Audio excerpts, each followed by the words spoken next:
ఇచ్చాడో తెలుసా? ఈ లోకంలో ప్లస్ పరలోకంలో, రెండు లోకాలలో మనం ఉండడానికి దేవుని బిడ్డలైన వారికి మరీ దగ్గరగా ఆయన ఉన్నట్లుగా లేఖనాలు చెప్తా ఉన్నాయి.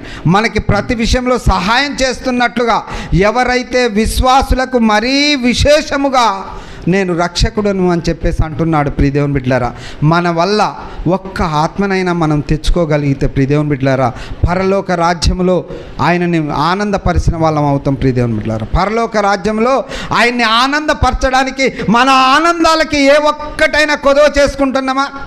అప్పులు చేసైనా సప్పులు చేసైనా ఏదైనా సరే మన ఆనందాలకి, మన బిడ్డలు చదవడానికి, వాళ్ళు చదివితే మనకి మన కుటుంబానికి ఏదో ఒక ఆసరా ఉంటుందని చెప్పేసి ప్రతి విషయంలోనూ మనము ఆనందపడటానికి ఇష్టపడుతున్నాం కదా. అవి వంటల విషయమే కానీ, ఇంకా వేరే విషయమే కానీ, మనం ధరిస్తున్న వస్త్రాల విషయమే కానీ, అన్ని విషయాలలో మన ఆనందానికి మాత్రం మనం తక్కువ చేయట్లేదు. కానీ ఆయన ఆనందానికి మనం పాల్పడుతున్నామా?